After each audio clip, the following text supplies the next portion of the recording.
So when I think about the core of what leadership is, first, I always tell leaders you're really important people because you're dinner table conversation.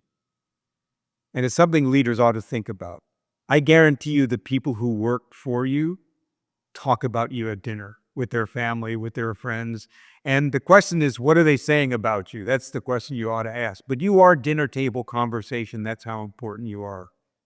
In my mind, the best leaders have one characteristic that is paramount among all others, and that is they see themselves as guardians.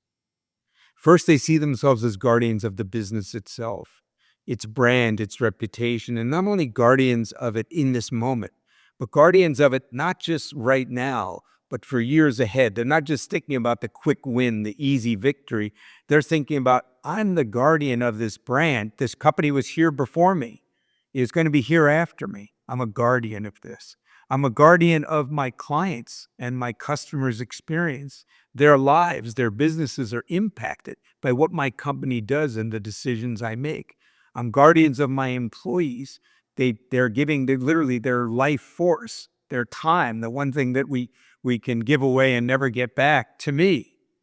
And how I treat them, how I engage them, the experience they have at work can make them better citizens, better human beings, have them have great careers, help their families, their children.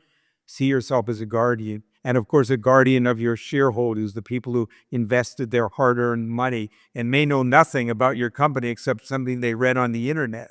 So the greatest leaders know their dinner table conversation and they see themselves as guardians.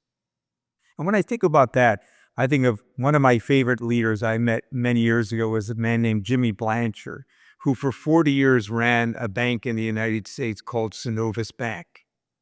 And Jimmy Blanchard, was a really fascinating guy. During his tenure, the bank grew by 10,000% and won market share from bigger banks wherever they were in the southern United States. They were named by Fortune magazine the best company to work for in America. But there's three things I saw in Jimmy Blanchard that I'll never forget. First, what he called the power of love. It didn't matter if you were a secretary, a janitor, or the biggest shareholder of the company. He made you feel loved when he walked into a room. You know this person cared about people as a human being. The second thing is he had a set of values that he never steered away from. They had a simple mantra at Synovus. It was Jimmy's mantra, do the right thing. He said, most of us always know what do the right thing is. And when leaders model doing the right thing, and when they have the power of love, people want to follow you. But the third thing, Jimmy Blanchard had high expectations.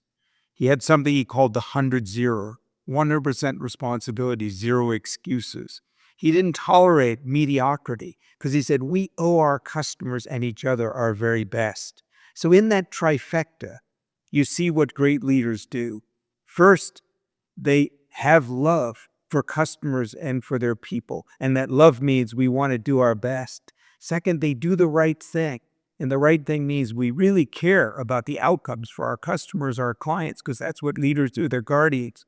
And then the third thing is you have high expectations because people ultimately want to be on a winning team.